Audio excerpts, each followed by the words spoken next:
성경 보겠습니다. 마가복음 8장 27절입니다. 마가복음 8장 27절입니다. 제가 읽겠습니다. 예수와 제자들이 가이사랴 빌립보 여러 마을로 나가실새 노중에서 제자들에게 물어 가로되 사람들이 나를 누구라 하느냐 여짜와 가로되 세례 요한이라 하고 더러는 엘리야 더러는 선지자 중에 하나라 하나이다. 또 물으시되 너희는 나를 누구라 하느냐 베드로가 대답하여 가로되 주는 그리스도시니이다 하매 이에 자기의 일을 아무에게도 말하지 말라 경계하시고 인자가 많은 고난을 받고 장로들과 대제사장들과 서기관들에게 버림받아 죽임을 당하고 사흘 만에 살아나야 할 것을 비로소 저희에게 가르치시되 드러내놓고 이 말씀을 하시니 베드로가 예수를 붙들고 가나매 예수께서 돌이켜서 제자들을 보시며 베드로를 꾸짖어 가라사대 사단아 내 뒤로 물러가라. 네가 하나님의 일을 생각하지 아니하고 도리어 사람의 일을 생각하는도다 하시고 무리와 제자들을 불러 이르시되 아무든지 나를 따라오려거든 자기를 부인하고 자기 십자가를 지고 나를 좇을 것이니라. 일단 34절까지 읽어드렸습니다. 우리 교재는요. 성경강론 14권 7188페이지를 보도록 하겠습니다. 성경강론 14권 7188에 보시면 마가복음 8장 27절부터 10장 45절까지 낮아질 신분에 대한 증거 내용이 나타납니다. 자, 여기서 보시면은 그 밑에 본문을 좀 보시면 예수께서 구약의 언약을 성취하러 오신 그리스도이심을 낮아질 신분에 의해 증거하는 내용이 나타납니다. 그 내용 가운데 먼저 9장 37절까지는 버림받을 사실을 증거하시고요. 9장 38절에서부터 10장 45절은 버림받을 결국에 의해 증거하신 내용입니다. 그러니까 지금 8장 27절부터 9장 37절까지 모든 내용은 다양한 사건들이 많이 나타나지만 버림받을 사실, 미래형이죠. 반드시 앞으로 버림받게 된다는 것을 알려주는 내용입니다. 증거하시는 내용이고요. 그 다음에 9장 38절부터 10장 45절은 그렇게 버림받아서 그 결과가 어떻게 되는지 그 마지막이 어떻게 되는 것인지까지 얘기해 주세요.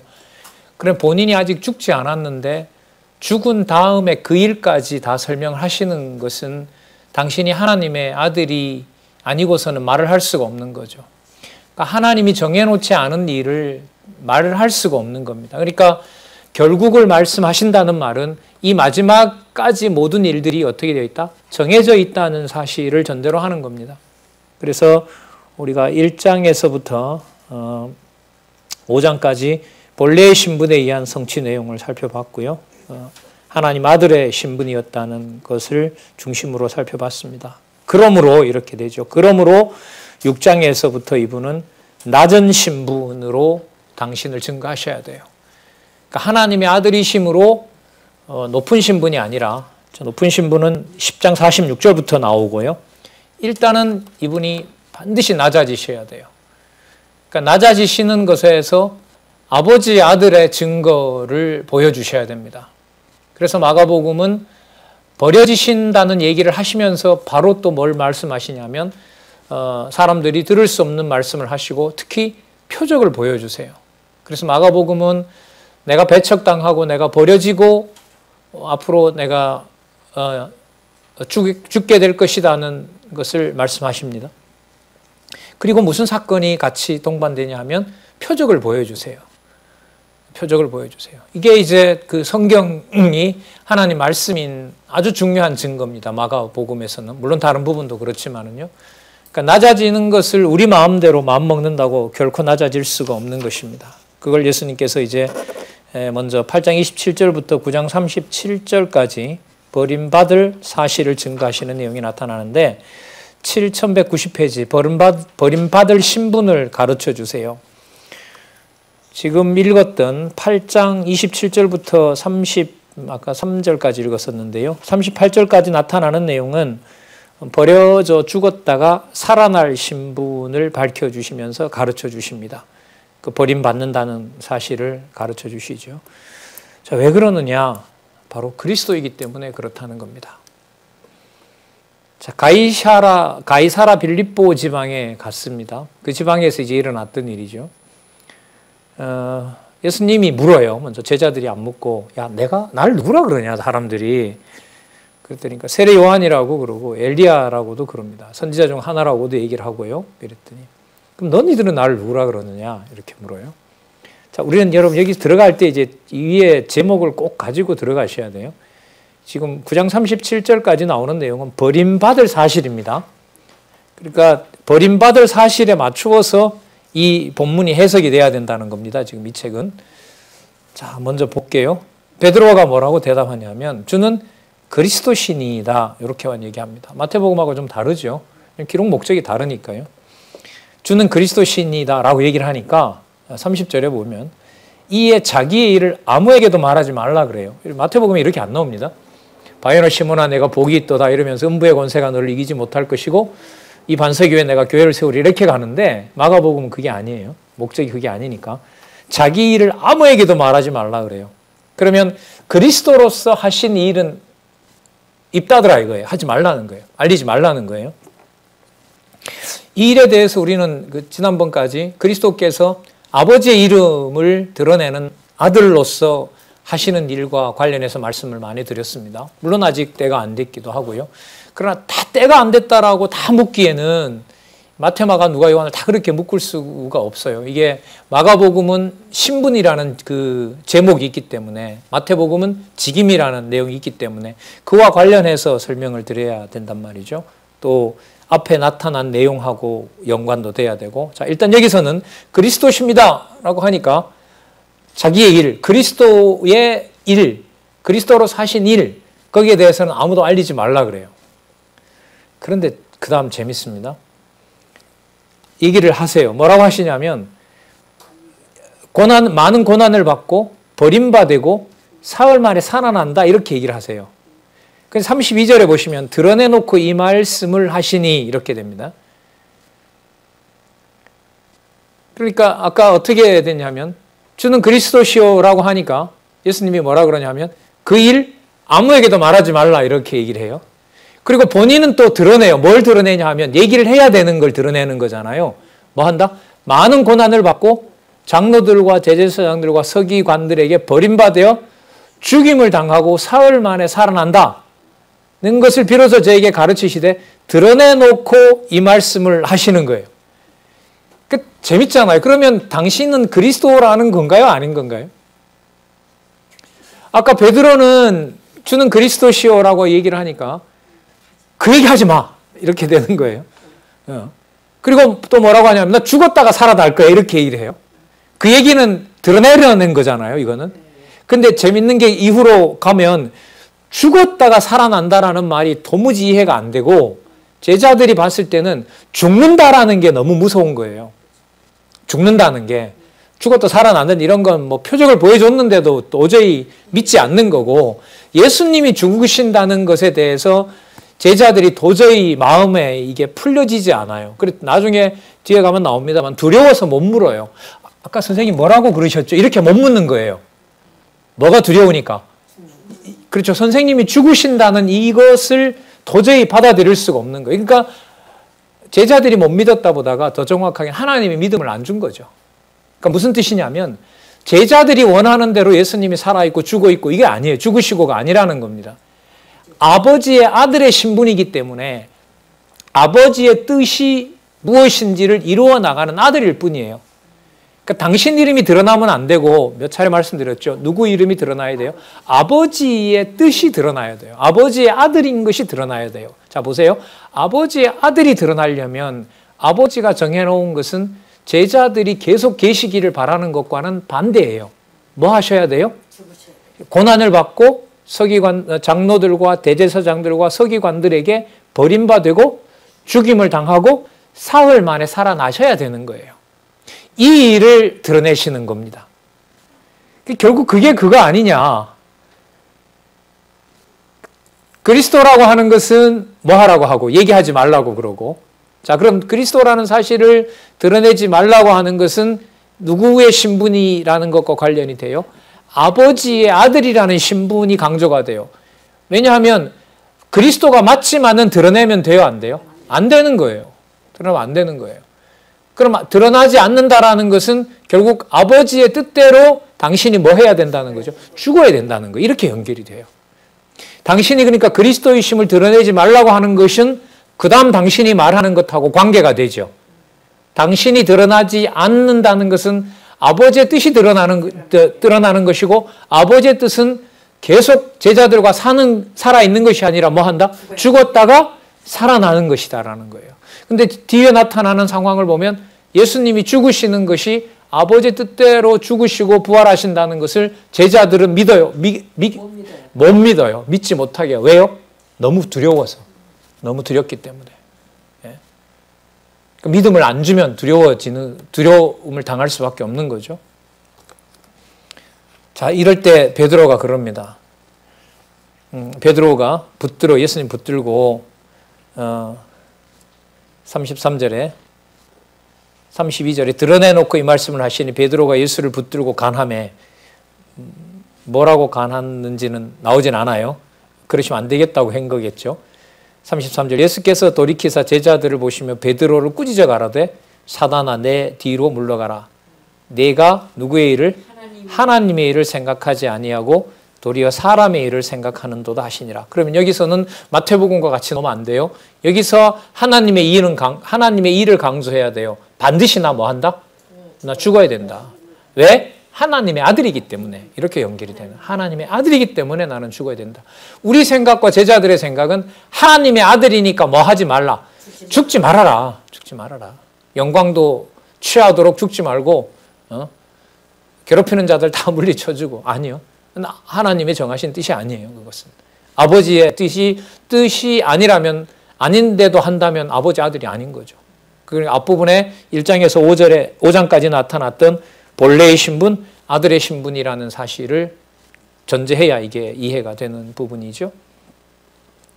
그러면 사실은 말씀이 본인뿐만 아니라 이제 당신을 따라오려고 하는 자, 그러니까 당신과 함께 하는 자들은 34절에 중간에 나를 따라오려거든 자기를 부인하고 자기 십자가를 지고 나를 쫓을 것이니라. 그도 이렇게 죽어야 된다. 이렇게 되는 겁니다. 나중에 이것은 제자들에게 대부분 다 이루어지죠. 그러면서 35절에 이제 일반화합니다. 누구든지 제 목숨을 구원코자 하면 잃을 것이요. 누구든지 나와 내 목숨을 위하여 제 목숨을 잃으면 구원하리라. 나와 복음을 위하여 이렇게 됩니다. 나와 복음을 위하여. 그러니까 아버지의 아들 된 그리스도를 믿는 것으로 인하여, 그것을 전하는 것으로 인하여 목숨을 잃으면 구원을 얻는 것이다. 그러니까 그리스도와 함께 죽고 실제로 순교한 많은 그 사도들과 또 많은 제자들이 있죠.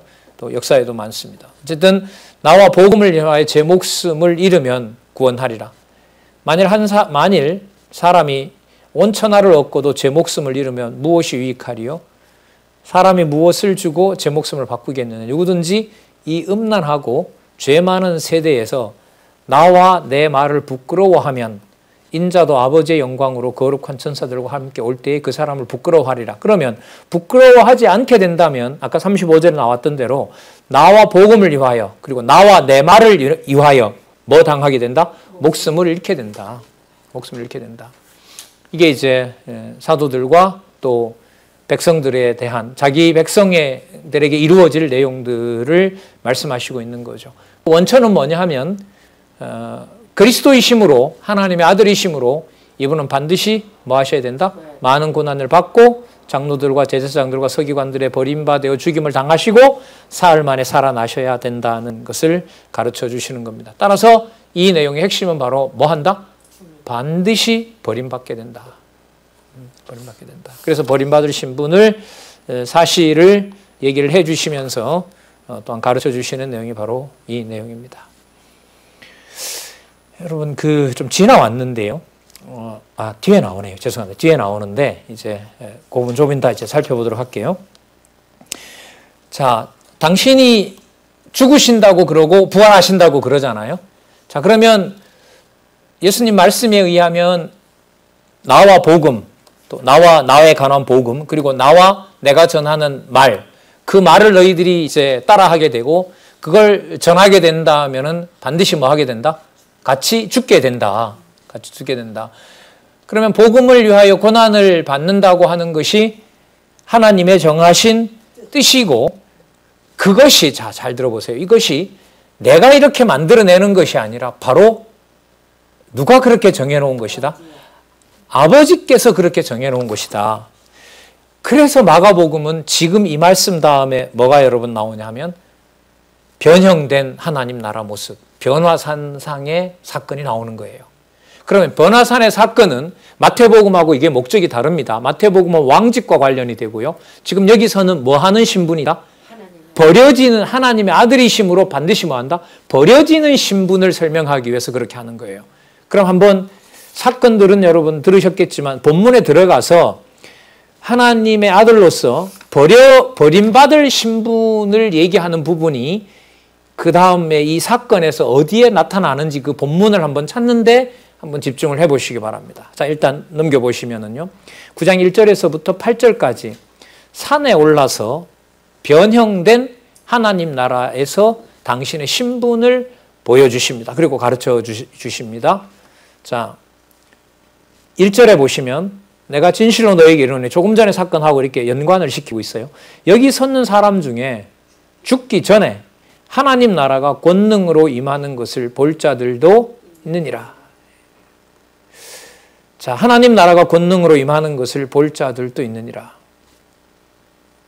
여러분, 지금 이 사건은 뭐냐 하면 예수님이 버림받아 죽는다는 거잖아요. 근데 죽는다는 건데, 여러분, 예수님이 죽어야 하나님 나라의 권능이 드러납니까? 아니면 예수님이 살아 있어야 하나님 나라의 권능이 드러나기가 쉽습니까? 통상적으로 생각을 해보면 살아 있으면서 드러내야 되잖아요. 이게 어려운 거예요, 이게. 지금 맥락은 예수님께서 죽으신다는 것에 지금 다들 두려워하고 있는데, 예수님이 뭐라고 말씀하시냐면 하나님 나라가 권능으로 임한다는 거잖아요. 그죠? 그럼 하나님 나라가 권능으로 임한다는 것은 죽는다는 것보다가 뭐 한다는 거죠? 산다, 계속 살아 계신다, 이런 걸로 가야 된단 말이에요. 그래서 이게 이제 쉽지가 않고 본문을 이제 이 단락을 끝까지 읽어봐야 되는 거예요. 자, 베드로, 야고보, 요한 데리고 갑니다. 베드로, 야고보, 요한을 데리고 갔는데 예수님의 모습이 변형이 되고 3절에 옷이 광채가 나고 세상에서 빨래하는 자가 그렇게 희귀할 수 없을 만큼 흰 옷을 입고 변하신 거예요. 흰 옷으로. 그 다음에 엘리야와 모세가 나타납니다. 엘리야와 모세가 나타나요. 여러분, 엘리야와 모세가 나타나서 뭘 얘기했을까요? 무슨 얘기했을까요? 안 나옵니다, 본문에는. 자, 여러분, 여기서 이제 이게 맥락이 중요한 거예요. 지금 이 맥락은 전체적으로 무슨 맥락이라고요? 버려지신다는 거예요. 마태복음의 이 맥락은요, 모세와 만약에 그 엘리야가 얘기를 했다면은요, 당신은 왕직을 가진 메시아입니다. 이렇게 연결을 했을 거예요, 제가. 위에 제목이 왕직이니까. 근데 지금은 뭐예요? 낮은 신분. 그래서 버려지신다는 겁니다. 이렇게 달라요, 성경이. 여러분, 변화산 사건 잘 아시죠? 이렇게 알죠? 근데 진짜라고 하면 마태복음과 마가복음의 목적이 너무 다른 거예요, 이게. 다르잖아요, 여러분, 지금. 자, 베드로가 얼떨결에 초막셋을 짓고 예수님을 위하여, 모세를 위하여, 엘리야를 위해서 짓겠다고 했죠. 근데 6절의 해석을 보면 너무 재밌어요. 이는 저희가 심히 뭐하여? 무서워함으로 저가 무슨 말을 하는지 알지 못하더라. 정신이 나간 소리를 한 거죠. 우리가 말하는. 그럼 이 표현이 참 재밌어요. 심히 무서운 거예요. 그러니까 여러분 잘 보세요. 아까 버려진다고 했을 때도 절대로 그러면 안 됩니다라고 베드로가 간해버렸잖아요. 그리고 그런데 베드로가 그렇게 간한다고 돌아가시지 않으면 돼요, 안 돼요? 안 돼요. 반드시 돌아가셔야 된단 말이죠. 자, 그러면 모세와 그 변화산에서 모습을 바꿨는데 그 장면을 보고 모세는 또 뭐예요? 또 두려운 거예요. 또 두려운 거예요. 그러면 여러분 여기서 공통점이 뭐냐 하면 아까도 두렵고 그런 일이 안 된다고 했고 지금도 보면 두려운 거잖아요. 그럼 이 해석의 핵심은 바로 뭐냐면 예수님께서 뭐 하신다는 거예요? 돌아가신다는 거거든요. 그 영광스러운 모습이다라는 말은 뭐냐면 베드로가 얘기했던 데도 그리스도가 맞아요. 그냥 모세와 엘리야가 나타나서 그리스도의 그 변형된 모습에서 그들이 어쨌든 예수님의 제자였단 말이죠. 예수님의 통치를 받는 선지자들이란 말이에요. 근데 그 모습의 광경이 뭐냐면 너무너무 무서운 거죠. 그 말은 예수님이 죽을 신분이다 아니다. 일반적으로 생각했을 때 아니죠. 죽을 신분이 아닌 거죠. 죽을 신분이 아닌 거예요. 그러나 지금 시작된 말은 예수님은 반드시 뭐 하셔야 돼요? 죽으셔야 돼요. 그럼 보세요. 죽으신다고 하는데 마치 죽는 모습처럼 초라한 모습으로 뭐 이렇게 변형이 됐다면 아 저렇게 돌아가시는 거구나라는 건데 지금 이 내용에 보면 죽으신다고 하지만은 모습은 절대로 뭐 하지 않을 뿐이에요. 죽지 않으실 분인 거예요. 그럼 이게 설명이 좀 필요해요. 무슨 설명이 필요하냐면 당신이 분명히 죽으시지만 힘이 없고 무능력하고 바리새인들과 서기관들로부터 당해서 죽으시는 것이 아니라 누구이기 때문에 베드로가 두려워할 만한 하나님의 아들이기 때문에 하나님의 정하신 아버지가 정하신 뜻이 이루어지기 때문에 당신이 뭐 할 수밖에 없다? 죽을 수밖에 없다는 설명이 되는 거예요. 그래서 지금 6절에 그 말씀이 나오고요. 7절에 그 답이 나와요. 마침 구름이 와서 저희를 덮으며 구름 속에서 소리가 나되 이는 누구라? 내 사랑은. 이거 아버지가 말씀하시는 거잖아요. 그리고 이 사건의 마무리를 아버지 하나님이 해주시는 거예요. 베드로는 뭐 해버리는 거고 두려운 거고 예, 그 통치자의 모습에 대해서 두려워하는 거고 그걸 7절에서는 내 사랑하는 아들이라 그러고 그 다음 보세요. 너희는 뭘 들으라? 저의 말을 들으라. 예수님의 말을 들으라고 했잖아요. 예수님 무슨 말 했어요? 나 죽는다. 그러면 당신이 죽는다고 한 것이 내가 당하거나 내 마음대로 죽는 것이 아니라 내 사랑하는 아들이라고 했으니까 아버지의 사랑하는 아들임으로 죽으신다는 거예요. 근데 이 말이 우리가 이해를 하기가 쉬워요, 어려워요? 그렇죠. 우리는 하나님의 아들이면 뭐 하지 않는 걸, 그렇죠. 죽지 않는 걸로. 어차피 다시 살아날 거라면 죽지 않으시면은 우리 머릿속에 이해가 되는데 우리가 받아들일 수 없는 내용이 우리의 상식으로 하나님의 아들임으로 뭐 하셔야 된다? 죽으셔야 된다. 그래서 여러분에게 그런 말씀을 드렸던 거죠. 하나는 뭐냐면 죽는 것을 따라하는 설교용이 아니다라는 거예요. 고린도후서 13장 3절 예를 많이 들었잖아요.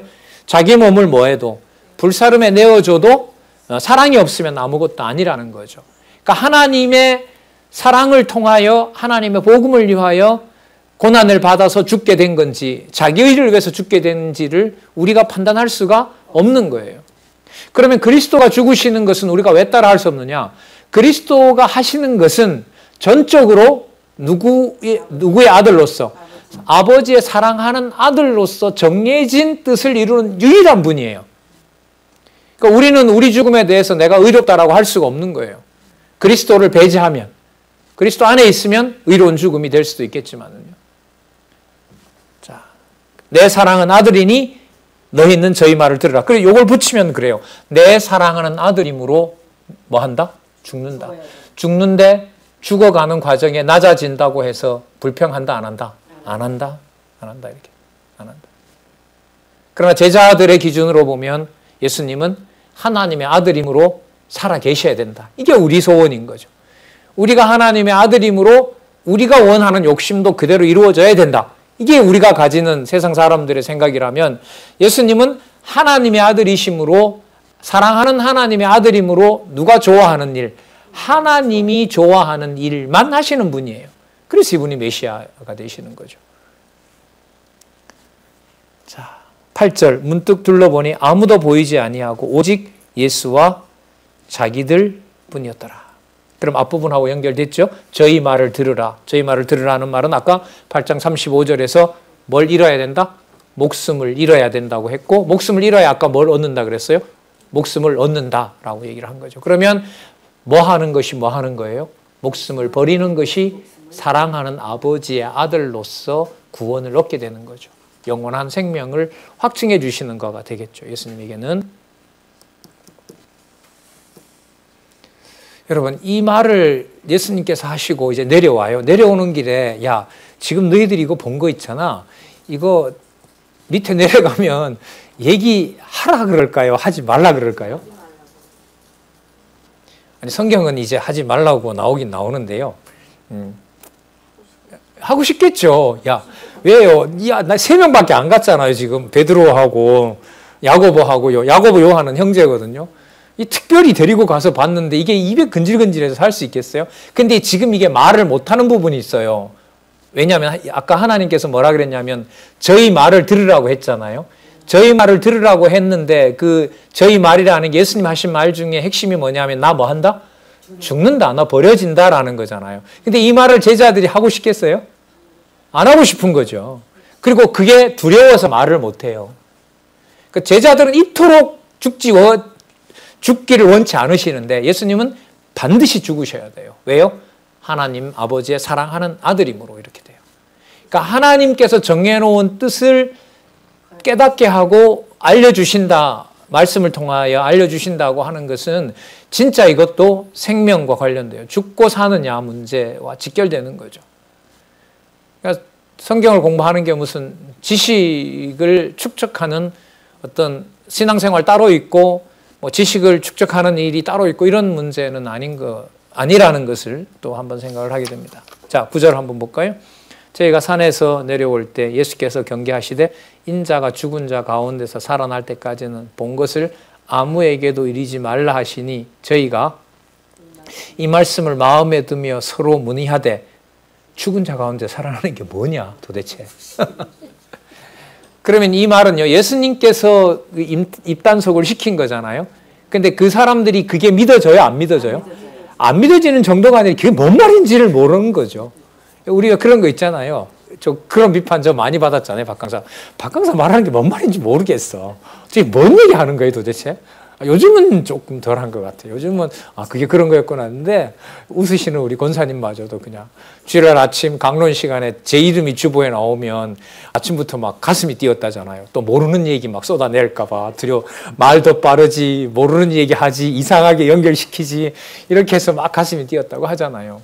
인간 세계에도 그게 생기는데 예수님께서 본 것도 너무 무서워요. 또 예수님은 그걸 또 뭐예요? 하지 말라고 하세요. 그리고 또 본인은 또 뭐 하신다고 해요? 죽는다고 해요. 죽었다 살아난다고 그래요. 이게 도저히 정리가 안 되는 거예요. 이걸 어떻게 정리를 해요? 여러분, 그래서 분명한 건 뭐냐면 그리스도가 버려지시는 것은 제자들이 납득할 수 없다는 것은 누구 뜻대로 되어지는 일이다, 지금. 그렇죠. 그래서 아버지 아들이 된다는 거예요, 이게. 예. 자, 그런데 물어요. 이해가 안 됐던가 봐요.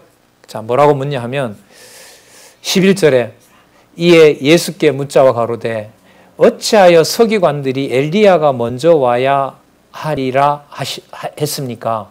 여러분, 아까 이 세 사람은 가서 누구 만났죠? 엘리야 만났죠. 근데 그 엘리야가 왔어요, 안 왔어요? 아니, 세례 요한으로 온 건 맞는데 그 엘리야가 온다고 했으니까 사람들은 엘리야가 오는 줄 아는 거잖아요. 여러분, 세례 요한이 와서 저가 엘리야입니다라고 얘기했어요? 아니면은 광야에 외치는 자의 소리라 그랬어요? 외치는 자의 소리에 나를 엘리야라고 하진 않았죠. 근데 그걸 예수님이 풀어줘 버린 거죠. 그가 말라기에서 말하는 이런 자. 뒤에 그 다음에 그게 나오거든요. 자, 한번 보시기 바랍니다. 물어요.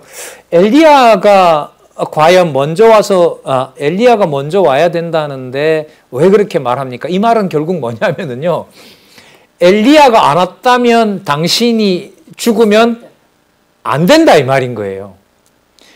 그럼 메시아가 오시려면 누가 와야 돼요?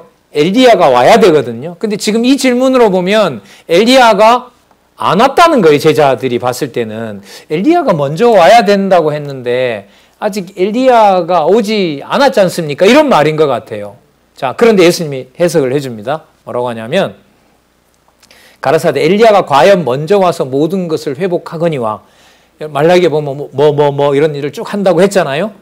첩경을 평탄케 한다 이런 말까지 했죠. 그 다음에 예수님 말씀해 보시면 어찌 인자에 대하여 기록하기를 많은 고난을 받고 멸시를 당하리라 하였느냐. 여러분 여기서 엘리야 다음에 오는 요한을 어디에 맞춰서 설명을 해요? 여기 나와 있는 대로 많은 고난을 받고 멸시를 당한다라는 것에다가 엘리야와 세례 요한을 맞추는 거예요. 여러분 마태복음은 이게 아닙니다. 마태복음에서는 그 길을 평탄케 한다라고 했을 때는 삼직을 가진 메시아가 오는 것을 와서 먼저 자기가 준비한 걸로 되어 있는 거예요. 세례 요한은. 여기서는 그게 목적이 아니에요. 지금 이 흐름이 뭐 하실 내용이죠? 버림받을 사실과 관련되거든요. 그러다 보니 본문에 무슨 내용이 나오냐면 엘리야 인자에 대하여 기록하기를 많은 고난을 받고 뭘 당한다? 멸시를 당한다라고 기록이 되어 있다는 거예요. 왜 엘리야가 온다고 했는데 먼저 와야 하리라고 하지 않았습니까? 라고 하니까 예수님이 대답을 어떻게 하냐면 그 엘리야가 온다는 것을 뭐와 연관시켜요? 고난을 받고 멸시당하는 것으로 연결시켜요. 이거는 분명히 목적이 의도가 있는 거예요. 그러면서 예수님이 말을 풀어주세요. 이미 왔기 때문에 나도 반드시 뭘 받아야 된다? 고난과 멸시 받아야 된다. 다 풀어주세요. 그 다음 보세요. 13절.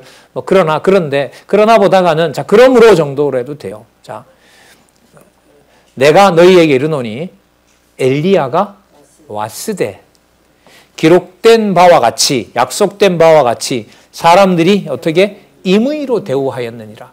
자, 너희들은 제자들이 물었을 때는 그 세례 요한이 온다라고 하는 것을 이렇게까지는 생각을 못했던 거죠. 그런데 예수님께서는 세례 요한이 와서 여러분 임의로 대우했죠. 그가 선지자임에도 불구하고 헤롯이 어떻게 했습니까? 참수했잖아요. 진짜 잔인하게 그렇게 참수했잖아요.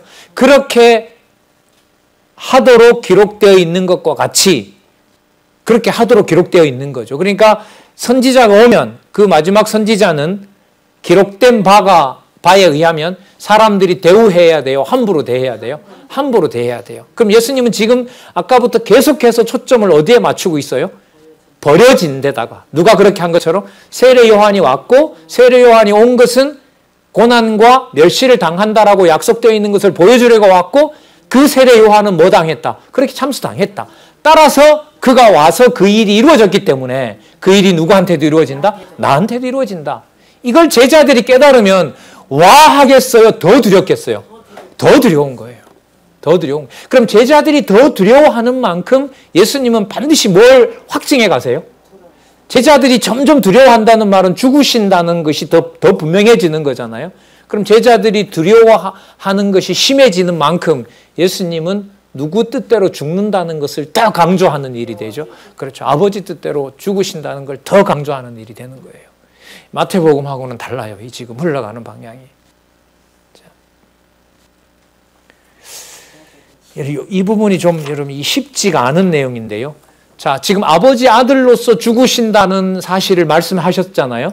그럼 아버지 아들로서 죽는다라는 말은 죽으시는 것은 당신이 가장 높은 분인데 자기를 죽이려고 하는 자를 다 죽이면 되잖아요. 그런데 지금 예수님은 뭐라고 얘기하세요? 아버지께서 정한 대로 나는 죽는다는 거예요. 그러니까 아버지의 뜻을 순종한다는 거잖아요. 그러면 질문이 이렇게 생기죠. 아버지의 아들로서 순종하는지 우리가 어떻게 아느냐. 로마 병정들보다 바리새인들보다 힘이 약하니까 죽으시는 거지. 현상은 맞잖아요. 묶었잖아요. 예수님은 묶인 자가 되는 거고.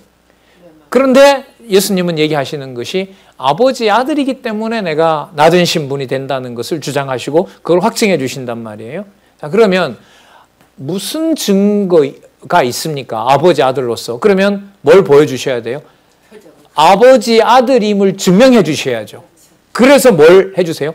표적이 나오는 거예요. 표적이 한 장 넘겨보세요. 7:9-7에 보면 무엇과 무엇으로 가르치는 거죠. 예, 표적과 그 표적을 통해서 해석해 주시고 또한 말씀을 증거하시는 내용이 나타나는 겁니다. 그러니까 아까 버림받을 신분 얘기했고 버림받는 것이 아버지께서 정하신 대로 되는 것이고 모세도 얘기했고 엘리야도 얘기했고 세례 요한도 증거했기 때문에 나는 반드시 뭐 해야 된다? 버려져야 된다. 그래서 좀 상상을 해보면 모세와 엘리야가 와서 예수님하고 변화산에서 뭔가를 얘기를 했다면은 좀 우스운 소리입니다. 농담입니다. 모세와 엘리야의 입장이라면 저는 한마디 했을 것 같아요. 아유, 이 나라의 주인도 맞으시기 때문에 곧 죽으셔야 되죠. 이렇게 물었을 것 같아요. 그렇잖아요. 왜냐하면 하나님이 뭐라 했냐면 내 사랑하는 아들이요 저희 말을 들으라 했으니까. 그럼 모세와 엘리야가 지금 이 맥락으로 보면 뭘 하러 왔겠어요? 예수님 죽으시는 거 아시죠? 이렇게 얘기한 거죠. 모세와 엘리야가 구약의 대표잖아요. 그리고 마지막 선지자로 누가 왔어요? 세례 요한이 왔잖아요. 세례 요한은 죽음으로 증거했고요. 그리고 이 두 사람이 나타나서는 예수님 만나서 예수님 곧 죽으셔야 되는 거 아시죠? 이렇게 했을 것 같아요. 마태복음은 뭐냐 하면 마태복음은 아니에요. 마태복음은 변화산에 가서 당신이 영원한 통치자인 것을 확증해야 되기 때문에 그때 모세와 엘리야 같으면은 뭐라고 했냐면 왕 되시는 거 아시죠? 이렇게 했을 것 같아요.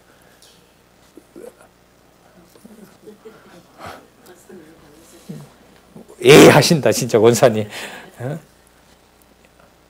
안 그러면은 마태복음이나 마가복음이나 똑같아요 이런 말을 해야 돼요. 저는 지금 굳이 다르게 말하려는 거고. 왜요? 아까 마태복음에는 어떤 맥락이고 왕집과 관련된 거니까 모세와 엘리야가 왕이 맞으시네요 라고 했을 거고, 여기는 지금 버려지셔야 되는 거니까 돌아가셔야지요. 이거 이렇게 되는 거죠. 그런데 제자들은 이걸 믿어요, 못 믿어요? 못 믿는 거죠. 세례 요한처럼 죽는다라는 게 받아들여지지 않는 거죠. 그래서 여러분 너무 두려워서 제자들마저도 제자들마저도 버리게 됩니다. 자, 표적 볼게요. 이 마가복음 이 사건의 볼륨이 되게 두툼합니다. 본문 내용이 많아요. 많으면서 그 어떤 한 사건을 이렇게 전하거든요. 자, 9장 14절에서부터 29절을 한번 보시기 바랍니다. 귀먹고 벙어리 된 귀신을 쫓는 표적으로 신분을 드러냅니다. 무슨 신분을 드러낼까요? 아니죠. 왕이 아니에요. 무슨 신분? 위에 올라가면 무슨 신분? 9장 14절부터 37절까지 표적과 말씀으로 가르치는데 그게 무슨 신분으로? 8장 27절부터 10장 45절까지 무슨 신분? 낮아질 신분이에요. 자, 벌써 이게 쉽지 않잖아요. 보세요. 표적 이러니까 바로 뭐 왕으로 가버리고 이러면 안 된단 말이에요. 지금 이 흐름은 예수님께서 뭐 하신다? 죽으신다. 그리고 버려지신다. 그리고 낮아지신다. 누구이기 때문에? 하나님의 사랑하는 아들이기 때문에. 모세도 증거했고 엘리야도 증거했고 세례 요한도 증거했으므로. 그럼 그 다음에 어떤 표적이 나오더라도 그 표적은 뭐와 연관이 돼야 돼요? 낮아지는 것하고 연관이 돼요. 그래서 마태복음하고 다른 거예요. 섞으면 낮아지신 분이라도 하나님의 아들이기 때문에 이런 표적을 나타내니까. 예, 알겠습니다. 오발이 아니라는 거 충분히 제가 이해를 합니다. 하지만 맥락은 버림받는다는 사실을 염두에 두시고 한번 보자고요. 자, 벙어리 들린 아들을 고쳐달라고 합니다. 자, 그런데 예수님 상세하게 물어요. 18절에 보시면 귀신에게 잡히면은 거꾸러지고 거품을 흘리고 이를 갈고 그러니까 사람이 완전히 망가지는 거죠. 자, 그런데 예수님이 변화산에 있을 때 제자들에게 데리고 왔는데 제자들이 고쳤어요? 못 고쳤어요? 못 고쳤어요. 셋은 가서 입 다무는 일이 벌어졌고 베드로가 너무 두려워해버렸고 밑에 있는 자들은 귀신한테 졌고 귀신은 졌어요. 자, 18구절부터 한번 보도록 하겠습니다. 대답하여 가라사대 아이고 내가 너무 늦었구나 빨리 와서 내가 했어야 되는데 이렇게 안 하시고 대답하여 가라사대 뭐라 그래요? 믿음이 없는 세대여 내가 얼마나 너희와 함께 있으며 얼마나 너희를 참으리요. 여러분 이 말도 해석을 하려면 뭐와 연관이 돼야 돼요? 예수님이 뭐 하시는 거? 버림받을 신분이라는 것하고 연관이 돼야 돼요. 그러면 연관은 돼요. 이 말에도 보면. 이 세대가 감당할 수 있다 없다? 없다는 말은 뭐 한다는 거예요? 버려진다는 얘기인 거죠. 버려지는데 왜 버려지느냐? 표적을 보여주면서 하시는 말씀이 내가 하나님 아들이기 때문에 버려진다. 이렇게 되는 거예요. 그러니까 현상적으로 보면 제자들까지도 버리는 거지만 누구 뜻대로 버려지는 거죠? 아버지 뜻대로 아버지 정하신 뜻을 이루게 되는 겁니다. 이 면이 마가복음 이 본론에서 매우 중요한 부분이 돼요. 이런 것을 소개를 올바르게 이렇게 한 경우가 별로 없거든요. 여기서 맞아지는 걸로 연결하기 힘들어요. 그래서 이 제목을 붙이면서 이 이제 원로인 이 저자께서 뭘 생각하고 이렇게 했는지. 근데 뭐 이렇게 적어놔도 반응들이 없으니까 옛날에 뭐 연구원이 있어서도 이 내용들이 이렇게 훌훌 넘어갈 내용이 아닌데 이 강론하면 막히거든요. 저도 뭐 이게 한두 번 막혔겠어요. 그냥 개론만 펴놓으면 되는 줄 알고 지방에서 강의하다가 뭐 막힌 적이 한두 번이 아니죠. 아, 이거 호락호락하지 않구나. 자, 볼게요. 믿음이 없는 세대여 내가 얼마나 너희와 함께 있으며 그러니까 안 있겠다는 거죠. 있어봤자 모르고 그리고 아버지의 뜻을 이루어야 되고 그리고 또 좀 더 멀리 나가면 예수님이 가셔야 제자들에게 비로소 뭐가 와요? 성령이 오셔서 믿음이 생기는 거죠. 자, 그를 내게로 데려오라 하시며 이에 데리고 오니 귀신이 예수를 보고 그 아이로 심히 경련을 일으키게 하는지라 저가 땅에 엎드러져 물며 거품을 흘리더라. 예수께서 그 아비에게 물으시되 언제부터 이렇게 되었느냐 하시니 가로되 어릴 때부터니이다. 이 말은 결국 뭐예요? 고칠 수가 없다는 거죠. 그거 확인하시면 어제부터 그랬습니다. 라는 말은 어제까지는 괜찮았으니까 뭐 고치가 아니라 어렸을 때부터 그랬으니까 이거는 어느 누구도 고칠 수가 없는 것입니다. 이거겠죠. 귀신이 저를 죽이려고 불과 물에 자주 던졌나이다. 그러나 무엇을 하실 수 있거든 우리를 불쌍히 여기사 도와주옵소서. 자, 여기서 이제 잘 보시기 바랍니다. 예수님이 뭐라고 얘기를 하는 건지. 자, 죽으시는 것이 자기 마음대로 죽으시는 것이 아니라 누구의 아들이기 때문에 죽으신다? 하나님의 사랑하는 아들이기 때문에 아버지 뜻대로 죽으신다. 이게 핵심인 거예요. 자, 23절. 예수께서 이르시되 할 수 있거든이 무슨 말이냐? 믿는 자에게는 능치 못할 일이 없느니라 하시다. 여기서 믿는 자 해석 진짜 탁월하게 해놓으셨죠? 믿는 자 바로 예수님 자신입니다. 그러니까 당신이 누구임을 확신하는 거죠. 하나님의 아들이고 또 두 번째 뭐 할 것이다? 앞으로 버려지실 것이다 라는 거. 그 두 가지가 들어가는 의미를 여기다 부여하셔야 되고요. 믿는 자는 능치 못할 일이 없느니라 하시니 또 그 아이의 아비가 소리질러 가로되 내가 믿나이다. 내가 믿나이다. 그 자기를 하나님의 아들이라고 아들임으로 이걸 고쳐주는 바로 메시아라는 사실을 라는 그 말씀 제가 믿습니다. 병고침을 믿습니다. 이게 아닙니다. 나의 믿음 없는 것을 도와주소서 하더라.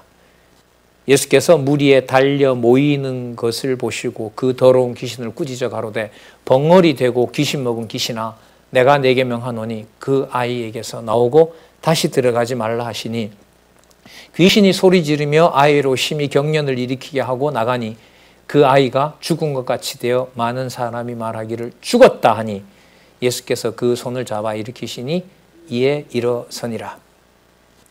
28절. 자, 여기서 끝나도요. 아, 예수님께서 표적 행하시는 거 보니까 이분이 누가 맞다? 하나님 아들에 맞다. 그리고 믿음이 없는 세대라고 책망하시는 거 보니까 이 세대들이 예수님을 받아낸다, 못 받아낸다, 못 받아낸다. 그러므로 뭐 할 것이다? 버릴 것이다. 이렇게 설명이 되거든요. 28절을 한번 볼게요. 집에 들어가심에 제자들이 조용히 물어요. 그런데 예수님 이렇게 물었겠죠. 우리는 어찌하여 왜 능히 그 귀신을 쫓아내지 못하였나이까? 지난번 권능 줬지 않습니까? 이런 거 아니겠어요? 지난번 권능 줬잖아요. 그죠? 그래서 다 막 하고 한단 말이에요. 오늘도 딱 만났는데 이쯤이 하면서 달라붙은 거 아니에요? 그런데 못했어요. 못했다기보다가 주지 않은 거죠. 예수님이 주지 않은 겁니다. 하나님께서 허락하지 않은 겁니다. 그럼 왜 허락하지 않았을까요? 29절. 이르시되 기도 외에는 다른 것으로는 이런 유가 나갈 수 없느니라 하시니라. 그럼 기도만 하면 다 되나요? 이 뭔 말일까요? 그러면 이게 도대체. 자, 7201페이지에 가시면 위에서부터 그 프로슈네라고 하는 헬라어 나오죠. 자, 프로슈케라고 하는 기도라는 말이 나오는데 그 다음 설명을 보시기 바랍니다. 이는 하나님의 정하신 뜻을 구하는 것을 말한다. 그러면 제자들이 병을 고쳐달라고 그 귀신을 쫓아낸다, 나에게 해달라고 기도한 것은 하나님의 정하신 뜻을 구한 게 아니라는 말이잖아요. 그죠? 이 말로 보면. 따라서 귀신이 쫓겨나는 기적적인 표적은 하나님의 정하신 뜻에 따라 나타나게 되므로 하나님께서 정하신 뜻대로 구하는 기도 외에는 기적적인 표적을 행할 수가 없는 것이다. 자, 그러면 여기에 무슨 내용이 들어있느냐? 제자들은 병을 고치는데 누구의 뜻대로 구한 게 아니에요. 하나님의 뜻. 아버지의 뜻대로 구한 게 아니기 때문에 고쳐지지 못하게 했어요. 병 고침을 받지 못하게 하신 거예요. 자, 그러면 어떻게 연결되나 보세요. 그럼 예수님은 기도를 누구 뜻대로 한 걸까요? 아버지의 뜻대로 한 거죠. 왜요? 예수님이 누구이기 때문에. 아까 내용이 들어옵니다. 내 사랑하는 아들이라고 했잖아요. 그러면 하나님의 사랑하는 아들이므로 누가 원하는 기도를 했을까요? 아버지께서 원하는 기도를 하신 거죠. 그래서 당신이 누가 맞아요? 아버지의 아들이 맞아요. 그러므로 아버지가 저희 말을 들으라고 한 것처럼 예수님이 죽으신다고 하는 것은 이 표적을 통해서도 보여주신 것처럼 아버지의 아들로서 죽는 것이지 힘이 없어서 당해서 죽는 것이 아니다. 이렇게 연결이 돼요. 자, 그러니까 기도라고 하는 말을 아까 이제 원리로 설명을 해 주신 거예요. 그래서 잠시 제가 이제 풀어드렸는데 하나님의 아들이심으로 당신을 확증하신 거예요. 그래서 제자들을 고칠 수 없게 만들어 놨어요. 제자들이 그러면 예수님은 왜 고칠 수 있었습니까? 라고 물으면서 누굴 증거해요? 당신이 누구다? 하나님의 아들임을 증거해요. 그럼 하나님의 아들로 증거하시는 이유는 뭐냐면 지금 버려지시는 내용이 당신이 당하는 것이 아니라 누구의 뜻을 이룬다? 아버지의 뜻을 이룬다. 그러면 1장에서부터 5장 제목이 들어오죠. 무슨 신분? 본래의 신분인 아들 신분이라는 게 들어오게 되는 거예요. 그래서 이 마가복음의 내용이 여러분 이렇게 이제 연결이 되는데요.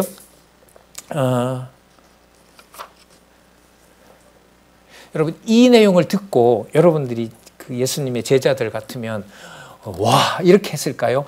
더 두려울까요? 더 두렵죠. 네. 더 두렵죠. 왜 더 두렵냐 하면 우린 하나님 아들 아닌가? 자, 그리고 또 무슨 얘기가 지금 계속해서 이게 마음에서 떠나질 않아요? 뭐 한다? 그래, 죽는다. 자, 그래서 30절 좀 더 볼게요. 그곳을 떠나 갈릴리 가운데로 지날새 예수께서 또 뭐라 그래요? 아무에게도 알리고자 아니하시니 이는 제자들을 가르치시며 또 인자가 사람들의 손에 넘기고 죽임을 당하고 죽은 뒤 3일 만에 살아나리라는 것을 말씀하시는 용고더라. 예수님 안 드러내세요. 그러니까 하나님께서 하나님의 아들로서 아까 뭐라 그랬습니까? 죽으신다고 했기 때문에 예수님의 행적을 하나님께서 다 막아버려요. 그러나 누가 맞다는 것은 증명해요. 예수님의 이름이 드러나는 것은 하나님이 막고 제자들도 못 깨닫게 하고 하지만 당신이 누구인 것은 증명하게 해요. 하나님의 아들인 것은 증명하게 해요. 그러면 당신이 버려지는 것이 누구 아들임으로 버려진다? 하나님의 아들임으로 버려진다. 이 마가복음이 쉽지가 않아요. 이게 마태복음의 바탕이 철저해야 돼요. 참직에 대한 내용에서 하나님 기준으로 생각이 바뀌어야 돼요. 그래서 이 마가복음에 와서 더 깊어지게 돼요. 자, 3일 만에 살아나리라는 것을 말씀하시는 용고더라. 그러나 제자들은 이 말씀을 깨닫지 못하고 뭐 하기도 무서워하더라? 묻기도 무서워하더라. 무서운 일이지만 예수님은 반드시 버려지셔야 돼요. 누구이기 때문에? 내 사랑하는 아들이기 때문에, 아버지의 사랑하는 아들이기 때문에 반드시 버려져야 돼요. 자, 그렇다면 여러분 제자들은 이 와중에 묻기는 두려워하는데 예루살렘에 올라간다고 하니까 예루살렘에 올라가서 누가 클 거냐? 누가 오른팔 왼팔이 될 거냐? 당연히 아까 세 사람 하늘나라 간 사람들이죠. 그 참 묘한 상황이죠. 묻기는 두려운데 뭐는 되고 싶어요. 하늘나라에 큰 자는 되고 싶어요. 근데 이게 맞아요? 안 맞아요? 안 맞아요. 하나님 나라는 뭐 해지는 자여야 돼요?